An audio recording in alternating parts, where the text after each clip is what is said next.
जय हिंद दोस्तों, आप देख रहे हैं हेमेंद्र एकेडमी। आज के जो टॉपिक में हम लोग देखने वाले हैं, आपके 6 सितंबर 2026 को एग्जाम होने वाला है सीडेट का।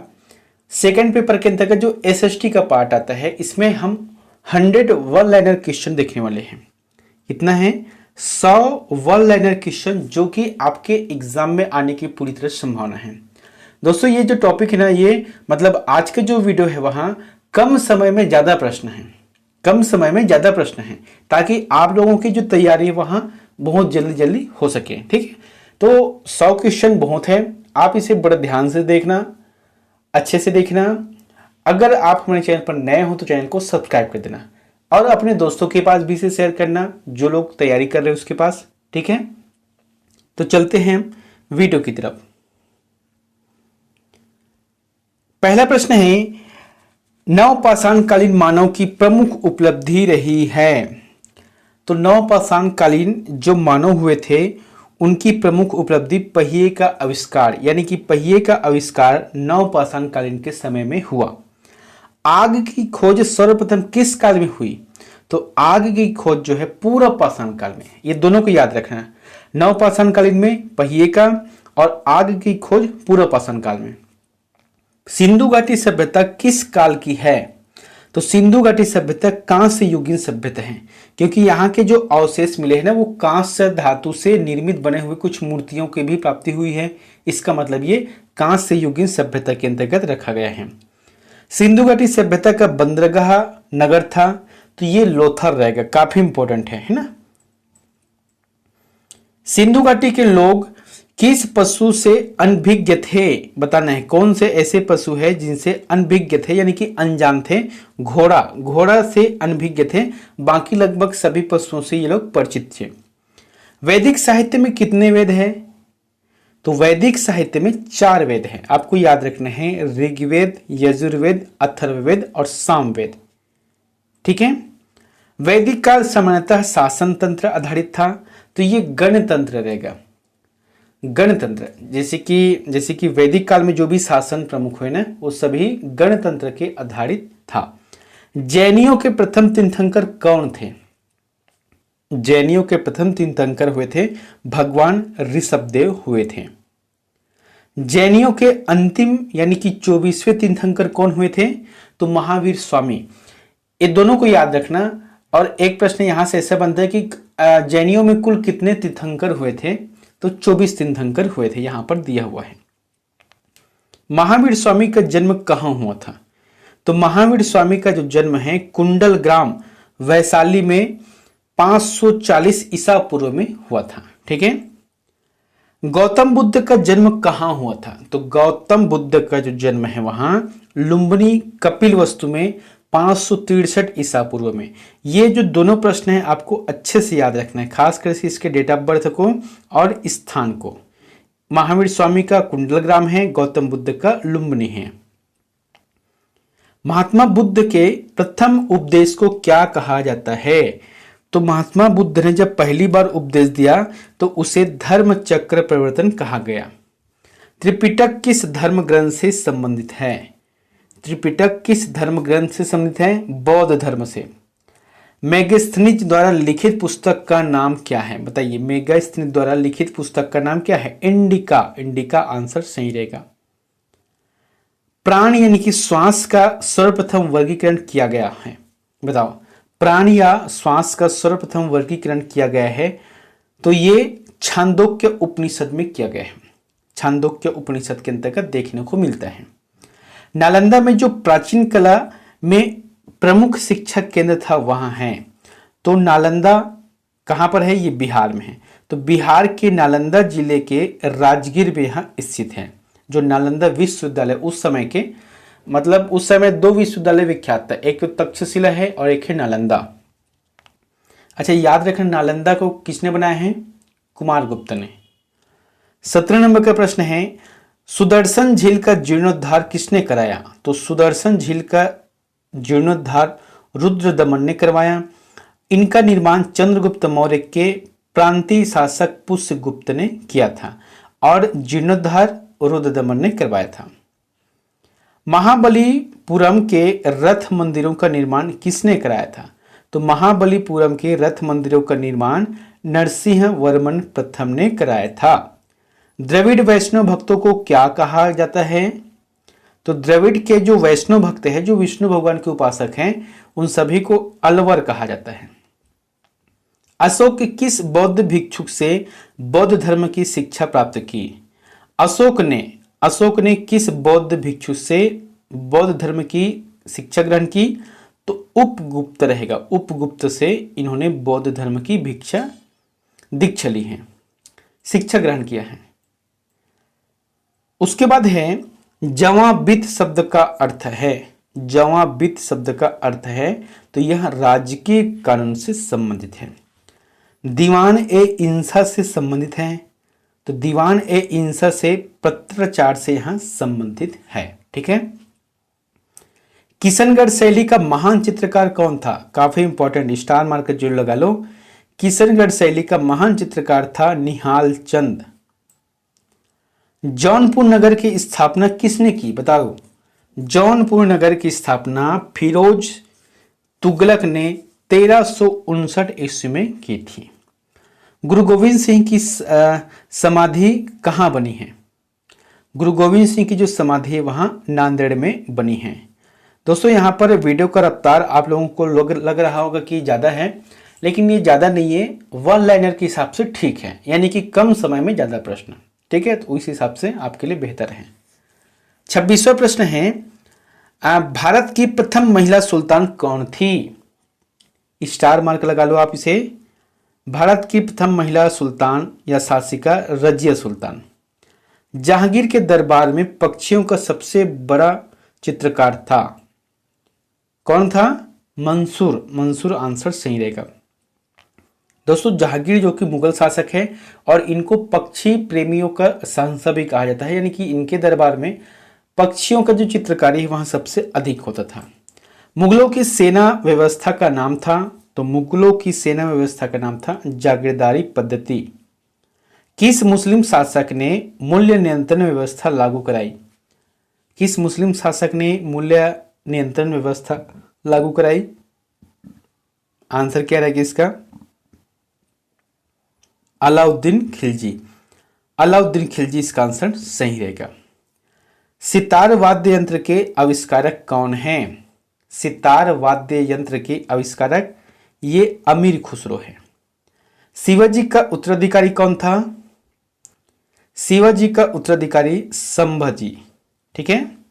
अगला, रानी दुर्गावती का संबंध निम्न में से किसके राजघराने से है? तो रानी दुर्गावती का संबंध निम्न में से किसके राजघराने से है? मांडला राजघराने से है। दिल्ली की जामा मस्जिद किसने बनवाई थी? बताओ, बहुत ही विख्यात है। दिल्ली की जामा मस्जिद शाहजहां ने बनवाई थी। 1576 की हल्दी घाटी के युद्ध में मुगल सेना का युद्ध किससे हुआ? तो मुगल सेना का जो युद्ध है वहां महाराणा प्रताप से हुआ, यानी कि 1576 में जो युद्ध हुआ था वो हल्दी घाटी की युद्ध है। एक तरफ महाराणा प्रताप तो दूसरी तरफ मुगलों की सेना। रजिया सुल्तान किसकी बेटी थी? रजिया सुल्तान इल्तुतमिश की बेटी थी, याद रखना है। सिखों को एक सैनिक एवं लड़ाकू समुदाय में परिवर्तित करने का श्रेय किसे जाता है? तो परिवर्तित करने का श्रेय किसे जाता है? गुरु गोविंद सिंह। ठीक है, गुरु गोविंद सिंह को यहां जाता है। किसने उपनिषदों का फारसी में अनुवाद कराया? बताओ, किसने उपनिषदों का फारसी में अनुवाद कराया? तो दारा सिकोहा आंसर सही रहेगा। तैमूर ने भारत पर कब आक्रमण किया? बताओ, तैमूर ने भारत पर आक्रमण किया तो कब किया? 1398 में किया था। अकबर का जन्म कहाँ हुआ था? बताओ, अकबर का जो जन्म है अमरकोट में हुआ था। दोस्तों ऐसे प्रश्न हैं जो कि एग्जाम में आपके पूछे जाते हैं। आप देखना, अगर सीटेट के उठाकर देख लो या विभिन्न राज्यों के जो अलग अलग स्टेट का टेट होता है ना, उसमें भी ये सब चीज प्रश्न पूछे गए हैं। चित्तौड़ का कीर्ति स्तंभ किसके द्वारा निर्मित कराया गया? तो चित्तौड़ का कीर्ति स्तंभ किसके द्वारा निर्मित कराया गया? राणा कुंभा इसका आंसर सही रहेगा। बंगाल के भक्ति आंदोलन का एक संत था, तो बंगाल के भक्ति आंदोलन का एक संत था, वहां चैतन्य रहेगा। उसके बाद है किस राजा के शासनकाल में अष्टप्रधान मंत्री परिषद होता था, ये भी स्टार मार्क लगा लो, ये शिवाजी रहेगा। शिवाजी के शासनकाल में जो उनके मंत्री परिषद का नाम था अष्टप्रधान। इब्न बतूता किसके शासनकाल में भारत आया था, तो इब्न बतूता मोहम्मद बिन तुगलक के शासनकाल में आया था। प्रसिद्ध कवि अमीर खुसरो का जन्म कहाँ हुआ था, बताइए, इटावा, यहां पर लिखा हुआ है इटावा, ठीक है। अमीर खुसरो का जन्म है इटावा से है। आगरा नगर की स्थापना किसने की थी, तो सिकंदर लोदी ने आगरा नगर की स्थापना की थी। गुरु नानक देव का जन्म कहाँ हुआ था, बताओ। गुरु नानक देव का जो जन्म है वहां तलवंडी में हुआ था। भक्ति आंदोलन का जन्मदाता किसे माना जाता है, तो रामानुजाचार्य को भक्ति आंदोलन का जन्मदाता माना जाता है। अमीर खुसरो किस सुल्तान का दरबारी कवि था, अमीर खुसरो अलाउद्दीन खिलजी के दरबारी कवि के रूप में यहां था। गुलबदन बेगम द्वारा रचित पुस्तक का नाम है, तो गुलबदन बेगम द्वारा रचित पुस्तक का नाम है हुमायूं नामा, ठीक है, हुमायूं नामा सही रहेगा। शाहनामा किसकी कृति है, बताइए, शाहनामा किसकी कृति है, फिरदौसी की यहां कृति है शाहनामा। फतेहपुर सीकरी की स्थापना किसने की थी, फतेहपुर सीकरी की जो स्थापना है वहां अकबर ने 1571 में की थी। चोल प्रशासन की प्रमुख विशेषता क्या थी, बताइए। चोल प्रशासन की प्रमुख विशेषता ग्रामीण स्वायत्तता थी। ग्रांड ट्रंक रोड का निर्माण किसने किया था, स्टार मार्क लगा लो, शेर शाह सूरी का जो मुगल शासन के बीच का समय है, बाबर के बाद हुमायूं, और हुमायूं को हटाकर यही बने थे। रणथंभौर क्या था, बताओ, रणथंभौर क्या था। यह जो है एक राजपूत दुर्ग है, एक राजपूतों का दुर्ग है, मतलब दुर्ग था। कनिष्क का दरबारी चिकित्सक कौन था, काफी इंपॉर्टेंट है, ये चरक रहेगा। जैसे कि आज हम लोग सुनते हैं ना चरक संहिता, उसमें अनेक प्रकार के औषधियों के बारे में है, चिकित्सकीय जो चीज है या उनके बारे में, नॉलेज के बारे में सब दिया हुआ है। ये सभी कनिष्क के दरबारी चिकित्सक हुए थे चरक, उन्होंने दिया है। सती प्रथा के विरुद्ध कदम किस मुगल शासक ने उठाए थे, तो सती प्रथा के विरुद्ध किस मुगल शासक ने कदम उठाए थे, तो अकबर इसका आंसर सही रहेगा। कोणार्क के सूर्य मंदिर का निर्माण किसने किया था, कोणार्क के सूर्य मंदिर का निर्माण जो है गंगवंशी राजा नरेश देव ने किया था, ठीक है। कुतुब मीनार का निर्माण प्रारंभ किसने किया, तो कुतुब मीनार का निर्माण प्रारंभ जो है कुतुबुद्दीन ऐबक ने किया था, ठीक है। किस वृक्ष के नीचे महावीर को ज्ञान प्राप्त हुआ था, यह भी इंपॉर्टेंट है, तो साल वृक्ष के नीचे महावीर को ज्ञान की प्राप्ति हुई थी। लौह एवं रक्त नीति का प्रतिपादन किसने किया था, स्टार मार्कर लगा लो इसे, ये बलबन की देन है लौह एवं रक्त की नीति। एलोरा की गुफाएं स्थित है, तो ये महाराष्ट्र में है, ठीक है, एलोरा की गुफाएं महाराष्ट्र में है। खजुराहो के मंदिरों का निर्माण किस राजवंश ने करवाया था, तो खजुराहो के मंदिरों का जो निर्माण है वहां चंदेल के राजवंशों ने कराया था, जो कि समय है 950 से 1050 के बीच का। समुद्रगुप्त के प्रयाग स्तंभ लेख का लेखक कौन था, बताओ, इस लेख का लेखक कौन था, हरिसेन रहेगा। गुरु तेग बहादुर की हत्या किसने करवाई थी, तो गुरु तेग बहादुर की जो हत्या है औरंगजेब ने करवाई थी। पृथ्वीराज रासो की रचना किसने की थी, बताओ, पृथ्वीराज रासो की रचना किसने की थी, चंद्रबरदाई ने की थी।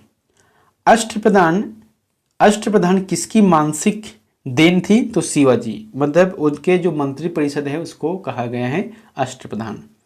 संविधान सभा का गठन हुआ था, कब हुआ था, दिसंबर 1946 को, संविधान सभा का गठन 1946 दिसंबर के महीने में। संविधान प्रारूप समिति के अध्यक्ष थे? तो प्रारूप समिति के अध्यक्ष कौन थे? डॉक्टर भीमराव अंबेडकर थे। भारतीय संविधान सभा ने संविधान को अपनी स्वीकृति प्रदान की। तो भारतीय संविधान सभा ने संविधान को अपनी स्वीकृति प्रदान की 26 नवंबर 1949 को। भारत के लोगों को कितने मौलिक अधिकार प्राप्त हुए हैं? यानी कि भारत के लोगों को कितने मौलिक अधिकार प्राप्त हैं? तो 6 रह गए। पहले 7 था संपत्ति के अधिकार को, लेकिन अब उसे कानूनी अधिकार दे दिए गए हैं। अब ये 6 हैं। राज्यसभा सदस्य बनने के लिए न्यूनतम आयु सीमा निर्धारित है। तो यहाँ 30 वर्ष है। ठीक है, 30 वर्ष के अगर हो तो आप राज्यसभा सदस्य बन सकते हो। लोकसभा की 2 बैठकों के बीच अधिकतम अंतर हो सकता है। तो ये 6 माह का हो सकता है। संपत्ति के मौलिक अधिकार को समाप्त किया गया। देखो ये आगे ना, तो पहले संपत्ति का जो अधिकार है वहाँ मौलिक अधिकार में था, लेकिन अब इसे समाप्त कर दिया है। कब किया है? 1978 में 44वें संविधान संशोधन द्वारा। अब यहाँ कानूनी अधिकार आ गया है आर्टिकल 300A में। एक व्यक्ति कितनी बार राष्ट्रपति बन सकता है? तो एक व्यक्ति कोई सीमा नहीं इसके, जब चाहे मतलब जितना चाहे वह बन सकता है, बस उसके समर्थन में उतना सदस्य होना चाहिए। भारत में निर्वाचन प्रणाली का प्रारंभ किया गया। तो भारत में निर्वाचन प्रणाली का जो प्रारंभ है 1909 में किया गया था, लेकिन स्वतंत्र भारत की बात करता है तो 1952 प्रथम आम चुनाव हुआ था। अस्पृश्यता को समाप्त किया गया है। अस्पृश्यता को समाप्त किया गया है संविधान के अनुच्छेद 17 के अंतर्गत। छत्तीसगढ़ में राज्यसभा सदस्य है। तो छत्तीसगढ़ में राज्यसभा सदस्य कितने हैं? इनके सदस्यों की संख्या 5 है। कैबिनेट मिशन को भारत भेजा गया। कैबिनेट मिशन को भारत भेजा गया ये 1946 में। कैबिनेट मिशन योजना के आधार पर 1946 में निर्मित अंतरिम सरकार के अध्यक्ष थे। तो कैबिनेट मिशन योजना के अंतर्गत 1946 में निर्मित अंतरिम सरकार के अध्यक्ष थे वहां जवाहरलाल नेहरू। इसका आंसर सही रहेगा। स्वतंत्र भारत का प्रथम गवर्नर जनरल कौन था? बताओ। स्वतंत्र भारत का प्रथम गवर्नर जनरल लॉर्ड माउंटबेटन रहेगा। कैबिनेट मिशन में कितने सदस्यों वाली संविधान सभा के गठन का सुझाव दिया? तो दोस्तों ये प्रारंभ की बात है। लगभग 389 सदस्य थे जिन्होंने संविधान सभा के गठन का सुझाव दिया। संविधान सभा का प्रथम अधिवेशन कब हुआ था? बताओ। तो 9 दिसंबर 1946 को संविधान का प्रथम अधिवेशन हुआ था और इनके अस्थायी अध्यक्ष थे डॉक्टर सच्चिदानंद सिन्हा। संविधान सभा के स्थायी अध्यक्ष पर किसको निर्वाचित किया? तो डॉक्टर राजेंद्र प्रसाद, जो कि द्वितीय अधिवेशन हुआ था 11 दिसंबर 1946 की बात है। दोस्तों ये जो वीडियो है ना बहुत ही इंपॉर्टेंट है। आप इसे 1 बार 2 बार जरूर देखें ताकि एक ही बार में आपको आसानी से याद हो जाए। संविधान सभा का संवैधानिक सलाहकार किसे नियुक्त किया गया? तो संवैधानिक सलाहकार के रूप में डॉक्टर BN राव को नियुक्त किया गया। संविधान सभा में उद्देश्य प्रस्ताव कब रखा गया? बताओ। संविधान सभा में उद्देश्य प्रस्ताव कब रखा गया? 13 दिसंबर 1946 को। राष्ट्रीय ध्वज को संविधान सभा ने कब स्वीकार किया था? तो राष्ट्रीय ध्वज को संविधान सभा ने 22 जुलाई 1947 को स्वीकार किया था। राष्ट्रीय गान को कब स्वीकार किया? तो राष्ट्रीय गान को कब स्वीकार किया गया? दोस्तों राष्ट्रीय गान जो है जन गण मन अधिनायक जय है ये है, और यहाँ 24 जनवरी 1950 को स्वीकृत किया गया, यानी कि देश ने इसे अपनाया। देश की स्वतंत्रता के पश्चात संविधान सभा की प्रथम बैठक हुई थी। तो प्रथम बैठक जो है 9 दिसंबर 1946 की बात है, लेकिन उस समय देश आज़ाद नहीं हुआ था। तो देश की आज़ादी के बाद पहली बैठक जो है 31 अक्टूबर 1947 को इनका बैठक हुआ है या अधिवेशन हुआ है। 90 नंबर का प्रश्न है, भारतीय संविधान पूर्ण रूप से लागू हुआ? तो भारतीय संविधान पूर्ण रूप से 26 जनवरी 1950 को लागू हो गया। संपूर्ण संविधान के निर्माण में कुल कितना समय लगा? तो 2 वर्ष से 11 माह 18 दिन। आप इसे याद रखना। संविधान के अनुसार भारत की सर्वोच्च सत्ता किसमें निहित है? ये जनता में निहित है, याद रखना है ना, जनता में निहित है। सरकार को जब चाहे तब हम पलट सकते हैं अपने एक वोट से। भारत के संविधान में संशोधन संबंधी प्रावधान किस अनुच्छेद में है? तो संशोधन संबंधी प्रावधान अनुच्छेद 368 में दिया गया है। केंद्र एवं राज्यों के बीच वित्तीय संबंधों का निर्धारण करता है यह वित्त आयोग द्वारा, है ना। वित्त आयोग के द्वारा केंद्र और राज्यों के मध्य जो वित्तीय संबंधों का यह निर्धारण करने का कार्य करता है। भारतीय संविधान निम्न में से किसका सर्वाधिक ऋणी है? बताओ किसका सर्वाधिक ऋणी है? ये 1935 का भारत शासन अधिनियम, लगभग जैसे कि 395 अनुच्छेद बनाया गया था, इसमें से लगभग 250 अनुच्छेद तो इसी में से लिया है। ब्रिटिश पार्लियामेंट में चुना जाने वाला प्रथम भारतीय कौन था? तो दादा भाई नौरोजी, आंसर सही रहेगा। संविधान सभा में देशी रियासतों के कुल कितने प्रतिनिधि थे? तो देशी रियासतों के 93 प्रतिनिधि शामिल हुए थे। सत्यमेव जयते राष्ट्रीय चिन्ह में कहां अंकित है? तो राष्ट्रीय चिन्ह में देखना सत्यमेव जयते सबसे नीचे में है, ठीक है। भारत के निर्विरोध राष्ट्रपति चुने गए थे, भारत के निर्विरोध राष्ट्रपति चुने गए थे डॉक्टर संजीव रेड्डी, उसके बाद नहीं चुना गया है। अब अंतिम का प्रश्न आप लोगों के लिए होमवर्क है और इसका आंसर हमें कमेंट बॉक्स पर जाकर जरूर बताएं। प्रश्न क्या है कि नीति आयोग के अध्यक्ष कौन होता है? नीति आयोग के अध्यक्ष कौन होता है बताओ? आंसर रहेगा, ये आपको बताना है। ऑप्शन है भारत के प्रधानमंत्री, भारत के राष्ट्रपति, भारत के वित्त मंत्री, भारत के गृह मंत्री। इन चारों में से जो भी आंसर सही रहेगा वो हमें कमेंट बॉक्स में जाकर जरूर बताएं, ठीक है।